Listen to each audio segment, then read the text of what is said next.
somebody have a question, please? Well, actually, I was going to It's probably off. The battery may have died by now, Jared. Yes. And one of the things that happens with not having the proper labeling, especially, is it makes IT a very difficult field to get into, because you have these companies that have people in HR or marketing writing the job titles, calling people who are help desk people engineers, and calling people who are engineers like L2s, or just really making stuff up that they don't, because they don't understand the technical aspect and what it really goes into it. Also because there's not really any clear-cut definition of it, so it's not entirely their fault for that. But then you go to these companies where it's like, oh, I've got this skill set, and they're looking for an engineer, and in reality they're looking for a help desk person, and the marketing team wants to be able to say that they're hiring an engineer, or the HR team wants to boost someone's ego and be able to let them call themselves an engineer. And the other thing in SMB I've noticed a lot is a lot of the small companies, especially, basically a lot of the IT people end up assigning themselves their own titles. So you just have someone be like, I just want to be called director of IT. I had a boss at an old job that he's like, I don't want to be the IT director anymore, I want to be the IT manager. And he just basically says, I'm just going to change it. So it creates a lot of confusion because, again, what actually is an IT director's job? What is L1 person's, like, what do they go up to before that would be considered L2? And it creates just a lot of mass confusion, which makes getting into IT very difficult because you don't know The where to smaller go. the company, the bigger the titles. Oh, yeah. Yeah. well, and just to get into what something Dash Runner just wrote down and can comment on is splitting IT into the people that do the actual work versus the business side. Well, the actual work, that's, as you'll see Scott always define it, as the bench tech. People see the bench tech work as still IT, when it's not. Not in the way we, as Scott just defined IT. You know, it's the Geek Squad, it's the, whatever else the other groups are called like that. And there's just, it doesn't have to be limited to that, but how would somebody go about driving these definitions is really where it would take to do all that, and there is just no standards body. Do we have IEEE? Do we have something that we could go and say, hey, let's make a standard? I know that that's something that Scott and I have talked about many times, is where does that standard come from? Who decides that standard? Well, the answer right now is nobody. The best. Assert yourself. Create a standard affection. Well, this has been a discussion between. The first doctor This is another ongoing discussion. Yeah. The first doctor called himself a doctor. Right. Yeah, absolutely. So, and I joke around a lot that, well, I am an IT pro, but I am not in IT. I run an IT company. That is not the same as being in IT. And that's actually something I fight against a lot because, well, I'm an IT pro. Yes, I am. Absolutely. I've been in IT a very long time. Not as long as him. But I'm not in IT. I am in the management side. I don't touch IT. Yeah, I help kind of direct things, but even for me to explain that to a customer is next to impossible. Well, you must be an IT pro, you work for an IT company. No, I'm not. That's when she tells them she gets really, really grumpy if she does have to do IT. Don't I? Well, and I think the correct answer for that is, oh, so you must be a factory worker if you own a manufacturing company. Yeah. Right. Ask a CEO if you can refer to them as a factory worker, and they will And yeah, understand a little obviously, bit. yes, But I think, and one of the important things about coming up with a definition of what IT is also defining what it's not, right? And one of the problems that IT suffers is that everybody, and because we treat it as tech, the moment you introduce tech as part of the definition, well, then you are grouped by what people call tech. And you're at the mercy of people's tech definition. And that's why people we know are automatically you could be stuck fixing sprinkler systems, Coffee pots. coffee pots. You might have to program an oven on the job. Okay. Stop the 12 o'clock from flashing on the VCR. Yeah, we call that programming. Okay. Not to be confused with IT. I had to say it twice. I was too subtle. But yeah, like all these like really weird, awful, oh, we gotta fix the air conditioner. You have to go run electrical. I'm not a bonded electrician. I can't run electrical. This is, there are codes that I don't know for this city because I'm not the electrician. And yet, so many companies are like, well, we consider it too complex for us, therefore, you are responsible for it because you're tech. Best story I ever had, we were doing help desk, just doing basically help desk for a customer. And the help desk, for like 10 days in a row, kept getting the women's bathroom isn't working. They got really ticked off. We just ignored it because that's not IT. What does that have to do with anything? We only did their like overflow help desk. We got in trouble. Overflow. What was your? Yeah, you still worked for us when that happened. I remember that. What was your ticket closed comment? We're not facilities. 10 times, we are not facilities. Was that when Joe was dealing with it? Yeah. And the boss actually called and yelled at us. The IT director called and yelled at us because, well, if they put a ticket in, it's your job. Tell him to find a sponsor. Why is that my job? Put in a ticket, run the company. Oh, Yeah. we're gonna put in our own ticket and tell them where to go. Because that's now their job. Yes, if there's a ticket. Yeah, absolutely. Anybody else? Wrap Don't it up, be it's shy. 9. She doesn't bite that hard. Him, be careful. But they left the mic in my hand. Mike. What do you actually? Yes, I actually have something. So, Of all the people in this room, you leave the microphone in the hands of. Dashman. Chose the wrong person. We've already proven that he's worse than PSX. Oh no, I work 10 feet from him. So this is kind of the close of our keynote fun, whatever you want to call it. Something I need to be better of. No, we don't. We had. That's true. We haven't picked on Scott yet. Should we turn the rest of the time You're saving into it for the last. Style and Miller roast? You're saving it for last, yeah? Yeah, we could turn it into a roast. I think You won't need a Dominica, mic who for this might part. kill me for even saying this, might tell the story better than the rest of us. But some of you are semi-new and haven't attended Spice World with us before. And some of others that were there are going to start laughing now. Well, so, Are you show of ready? hands, who here has not been to a Spice World conference? There's a Okay. decent Yeah, amount. okay, decent amount, And some of 40%. you don't post a ton on Spiceworks, so you wouldn't have heard. You've hopefully heard at least snide comments about garages and Scott repeatedly. Will you tell it, Dominica? Because it's just funny. No, you need a microphone. Okay, I'll do it. Art and I will do it. It's perfectly fine. I mean, All right. You coming? do you want to give me, can you guys share and you can give me a microphone? Yes. And then I can interject? I'd Okay. be okay with that. No, Microphone runner. Run. I now have two microphones. That just looks stereo. Well, it's not stereo because they're both mono on the left channel, so. So Art can start the story. I can start the story? Okay. Where are you beginning? Story I'll time. tell you if it's. You know, yeah, Dominica needs to start the story. Dominica needs to start the story because I wasn't there at the beginning of it.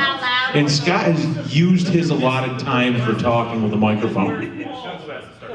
Paul has to start the story? Paul ran Paul off Chida? apparently. Yeah, because there was 6 hours before Dominica came in. What the heck, Paul was right next to you until he ran like away. 2 minutes ago. Did he know this was coming? He's gone. So there was a lot of drinking with Paul Chida. That's all you need to know. That's the beginning of the story. Yeah, I'm pretty sure that's the beginning. So, Flaming Dr. Peppers are a thing. They're a thing.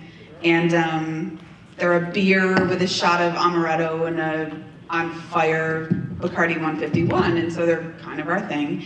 And we were setting records, because that's what we do every time we go to that bar, is set a new one.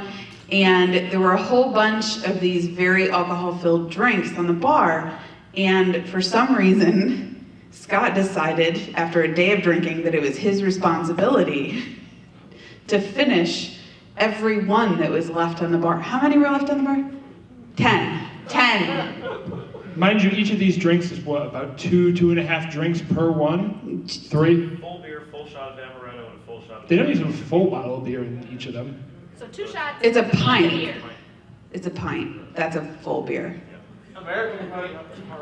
Yeah. Yeah. Okay, so I saw him directly after he had decided to do that, and he looked kind of funny to me. And so I'm like, Don't go there. why do you look funny? And he said, well, there were all these Flaming Dr. Peppers left on the bar, and they couldn't go to waste, so I had to finish them. And I said, how many? And he told me 10. And I said, and then he said, but I'm done. Don't let me drink anymore. I'm not drinking anything else. Because I'm a responsible drinker. Right. And then he's like, and I'm gonna go get some pizza across the street, cause I'm gonna get a slice because I'm gonna sop up the alcohol. So that was the last time Scott remembers seeing me, sort of. So when he came back from getting a slice, his face was blank. He was there, but he was no longer there. And there was another round of Flaming Dr. Peppers, and he had 6 more. In case you want to know the Flaming Dr. Peppers, we do have video. Yeah. Should we? Okay. I feel this is important for context. Yes. Was this 72?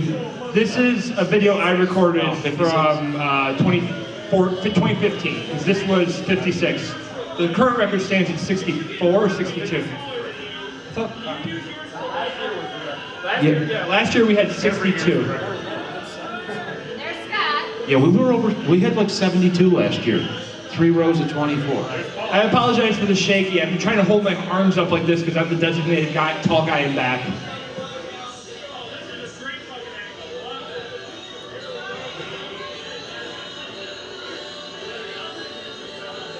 Also, for a legal disclaimer, we need to notify you that please not attempt this at home, and we are not responsible for any damages that may be incurred if you attempt to replicate this. Yeah, for those of you who happen to have 56 draft glasses. So one, we have to do a shout out to Mitch, the bartender at Touche's, who's the one here with his shirt off. And also we have to note that this is the glassware from 4 bars. They send runners all over the street to other bars to get their glassware to be able to do this for us. All you saw for about half an hour was various bartenders walking in with a giant stack of glasses.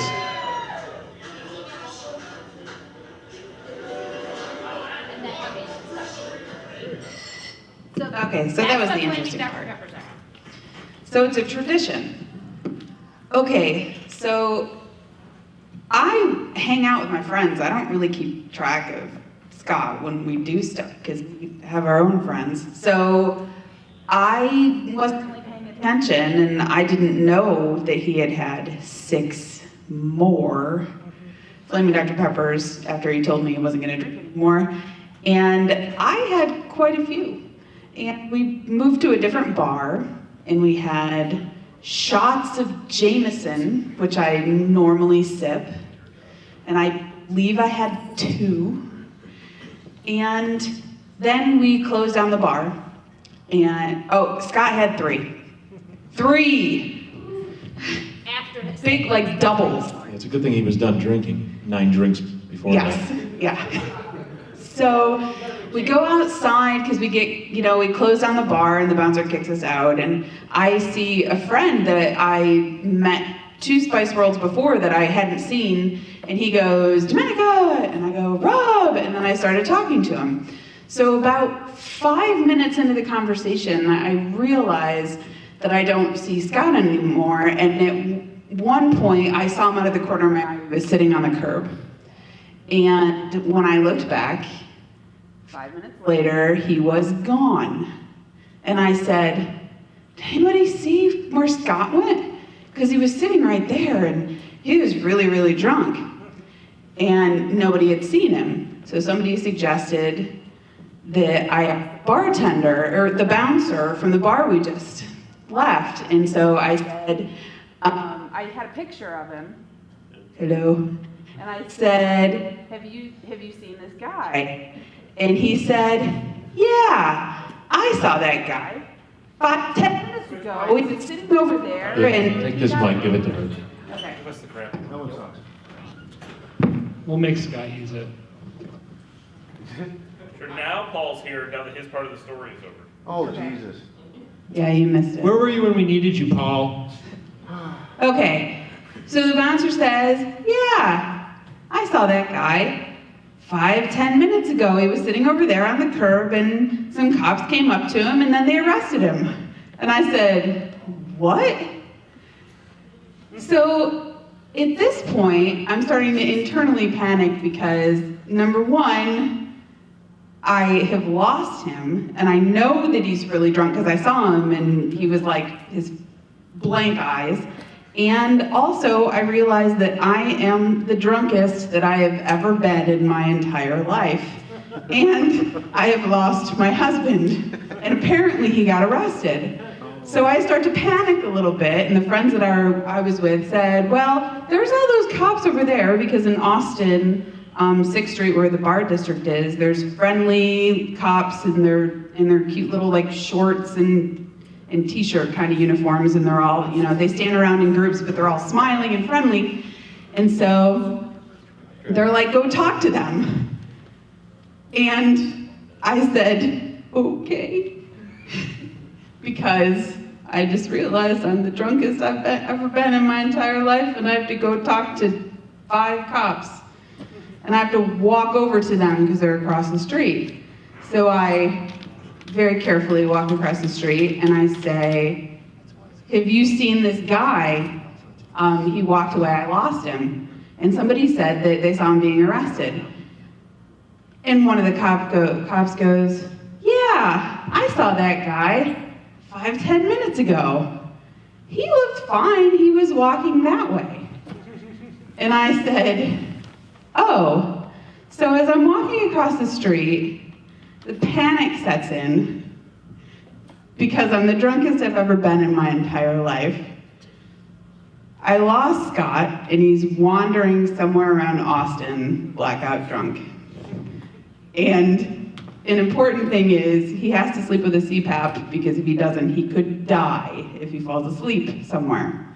So I start to cry, like ugly cry, like bad cry. And so my new friend that I met that night says, don't worry, we're gonna find him. You know him best, where would he be? Where would he go? And I said, well, if he knew where it was, he would try to walk back to the hotel. So he's like, all right. So he finds a pedicab and he puts me in the pedicab and he asks what hotel and I tell him. And so the guy knew we were going. So we start going to the hotel and the whole time I am like sobbing, woo, it's Nick! Ladies and gentlemen, can we just say Nick is in the house? That didn't happen in the story. Fashionably late, of course. So the whole time I'm sobbing, ugly crying, and my new friend that I just met, sure.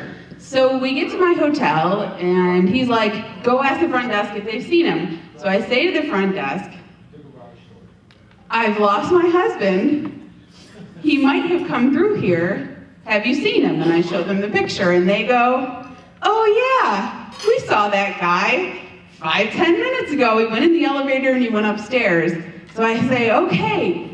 So we go upstairs and I unlock the door and I look in the room and he's not in the room.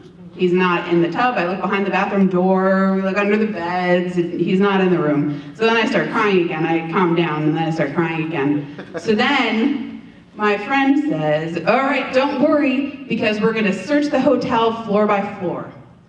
And so we started to look in stairwells, but we had been trying to call him constantly every like 2 minutes since he got lost, and he hadn't answered, it was just ringing. And while we're starting to search the hotel, he answers the phone and he says, I'm stuck, I'm trapped, the police are on their way, the police are here and they called the fire department. And I said, what? And he hung up. So I'm like, okay. So then we call him back, and he says, and I'm like, hi, and he goes, if you can't help me, get out of this parking garage. If you can't help me, I can't talk to you, and he hangs up the phone. So I say, okay, so we go down to the front desk and we say, we found him, he's somewhere and the police are with him. So they put in a call and they said, do you have somebody, drunk, and here's the description? And they're like, yeah, and they give us an address. And they're like, oh, it's just up the street. So we walk out of the hotel, and I hadn't looked this way, and I look this way, right outside the door, and I see a cop car with flashing lights a block up. So I'm like, all right, this must be it. So we walk up the hill, and I get closer and closer, and finally I can see hands coming through bars, like holding onto bars, and then I get close enough, and I see Scott, like this, trapped behind bars in a parking garage. So he was kind of like he was in jail. It was kind of And like it he did was in take jail. the cops and the fire department to get Scott out. Yep. And mind you, I had decided not to follow certain people in my team around that night. Wink, wink, nudge, nudge. I was So sleeping. she had no idea. So I get to the convention center the next morning and hear from about 20 people from the door to the main cafeteria area. Have you heard the story? Have you heard the story? I'm like, oh no, but nobody would tell me the story. And I can't find Scott anymore or Dominica. So I'm thinking, oh no, what did they do? But the best part of the story is very hungover Dominica telling the story the next day because that was hysterical. And after I heard the story 5 times, I probably could have told it, but it was still hysterical to send everybody to Dominica. So there's a few pieces that have to be filled in that get missed in the story. No, it's One the is funniest the reason I was in it. So first of all, the parking garage was on the way to the hotel. I was on my way to the hotel. I was. He not was lost. less than a block away. Yeah, I was really. I had been able to see it when I went in.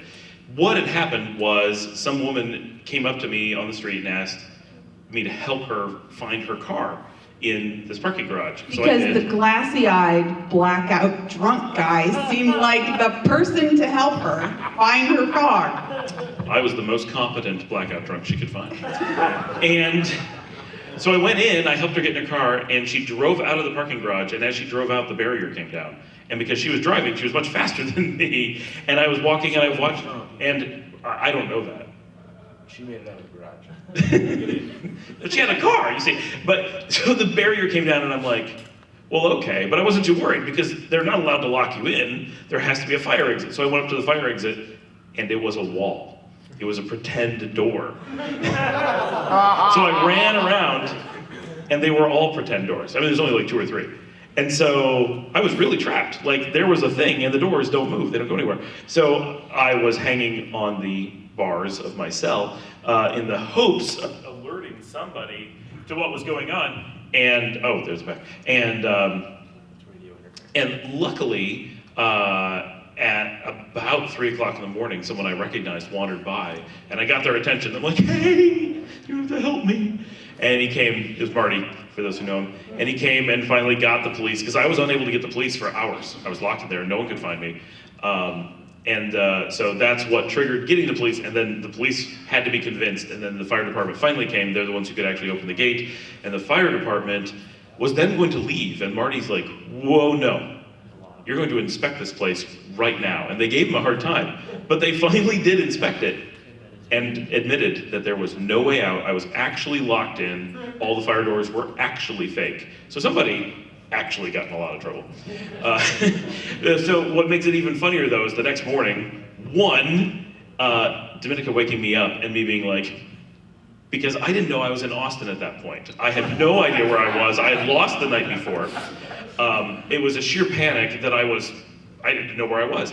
And so she had to go to the convention without me and tell the story a lot of times before I was conscious. And then when I got there, I walked into an interview with the Register and not a written interview. I had walked into a live audio interview that I had to do. And let me tell you, I was sipping a lot of water trying to hold it together to make it through. And context regarding why Scott had not been able to get gotten a hold of for a while, he has a very simple philosophy that he will not charge his phone until it has been completely depleted. So he waits until the phone battery actually dies because he wants to make sure that he has maximum battery life when he needs it most, except when he's Drives trapped me in a nuts. parking garage. So that theory might need a little revision. So last year, this was 2 years ago, last year we instituted the Follow Sam. And Sam now has to post constantly to Twitter to tell everybody where he is. And I also have turned on the Find My Phone. Yes, I was. Thanks to Paul and Karen, actually, who said, why didn't you just, find him, find his phone? And I said, what? I had no idea. So now I know where he is. And you forgot the part where Scott did not know what had happened until after the interview, the podcast. Oh, yeah. He had not heard the story. He had no idea. He's like, that's what happened? And I had no time. Yeah. Because we were so busy going into things, I didn't have time to find out what happened. So the first couple people that come up to talk to me when I got at the convention center that morning were two of the owners of Spiceworks asking and laughing hysterically. I'm like, why do these people all know this story that I don't know? It was not a good thing. So we purposely don't lose track of Scott. That's our best story about Scott. Believe me, I've got about 5,000 others, but I won't bore you. One last little tidbit for that story, a follow-up from the year after, and this is a shout out to one of the vendors for doing this for us, but I'm gonna leave them nameless in this. We decided to get a few shirts made for Spice World last year, and it was the classic 1 tequila, 2 tequila, 3 tequila floor. We did 1 Dr. Pepper, 2 Dr. Pepper, 3 Dr. Pepper, parking garage. We got about 30, I think it was. Yeah, 20 there or are 30 of us with that t-shirt. matching t-shirts made, and we wanted to do like a big unveil, but then it was the problem was we couldn't get everyone together fast enough and keep him away from seeing the various people. The problem is I think he saw the t-shirt about 10 times before he actually read it. Yeah, he saw it, but he didn't acknowledge it. Okay guys, I'm gonna kind of tie this up. There are a few things for you guys to know. One, when open bar is done up here each night, because we have it for 2 hours missed each it, night. Nick. Sorry. There is a bar downstairs, and then when we are done with festivities in this room each night, there will be people walking up to East Ave, which is only about a 10-minute walk, and there are a couple really cool bars. 15. More like 15? Or a 40-minute Google crawl Maps says after 18 minutes. I think it takes less than 15. But anyway, so there are such long some nights. good bars up there to go to drink, and How many parking garages are on the way? No, it's there's one, but it's open 24 hours, and the one behind us closes at 10 o'clock and closes the doors. So until So you can't let me go in there. until 10 o'clock, somebody must always have eyes on Scott. And then they close the doors and he can't get in, so we're okay. Well, yeah, that was Yeah, the but the problem. timing matters. It's the So order. there will be people going down to 6th Street. I'm so used to saying that. East Ave. East Ave. So if you want to know who's going, don't ask me, ask him, because I'm not. Well, I might, but I'm not in charge of that. I'm not doing that.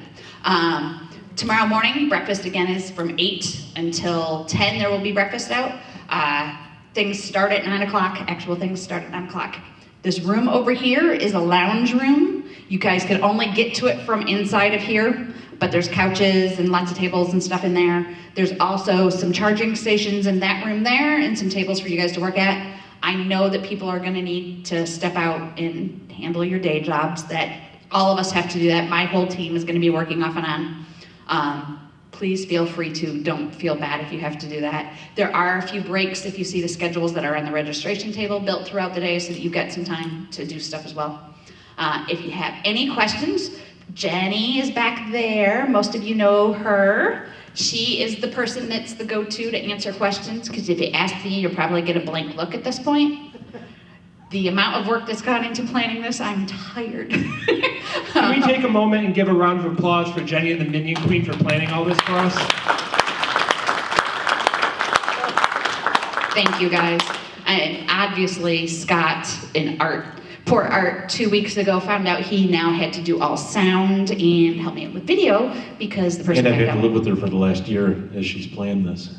Yes, there is that. Art actually really deserves a round of applause for that. Yeah. And poor Michael. He laughed it away. He did leave, but that was only 2 months ago, so that was still almost a full year dealing with me. She reeled him back in for a little bit. Yeah. Back to the state to help you with this thing. Yes, you did. Thank you. Crazy.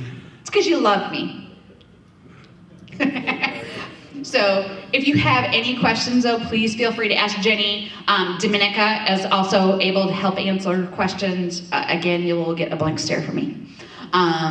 Tomorrow, hopefully more of our vendors will be here. Nick just got here. Ether Store should be here tomorrow. They were supposed to be here today. I don't know where they went. And so if you have some questions, and yeah, Rob will be here. Rob will take care of you guys at night, I'm sure.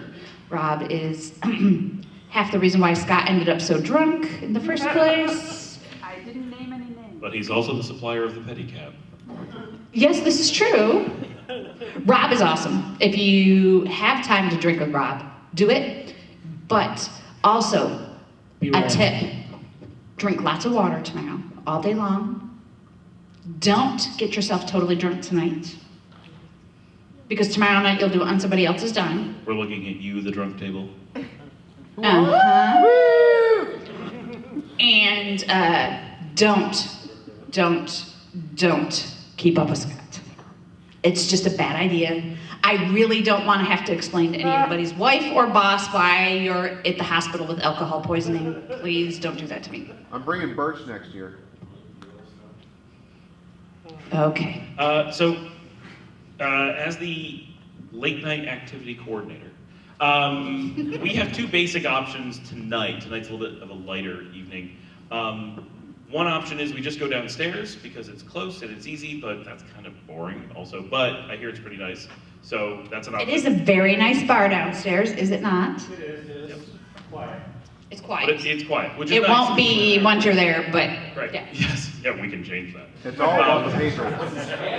And then the other option is that we head down to East Ave. Some people, I know Dominica and Art and Danielle, Union Queen, scouted out Victoire on East Ave, which looks very promising, a very large craft beer Very selection. awesome gluten-free insider options. 24 on tap.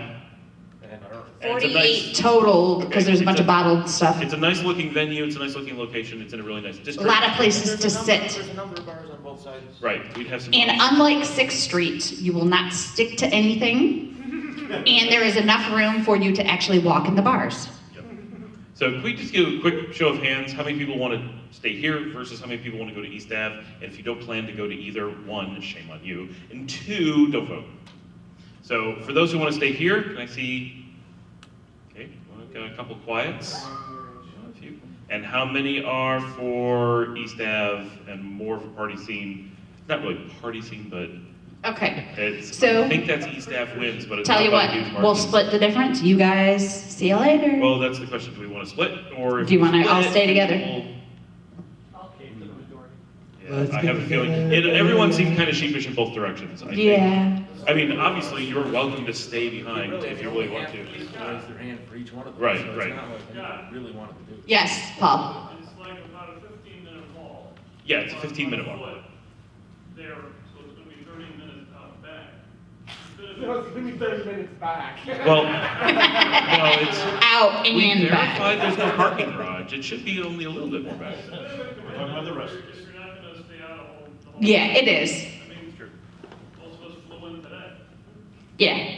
For those that are tired, I'm sure some are more tired than others. Why don't we stick to here tonight? We'll stay here in the bar tonight.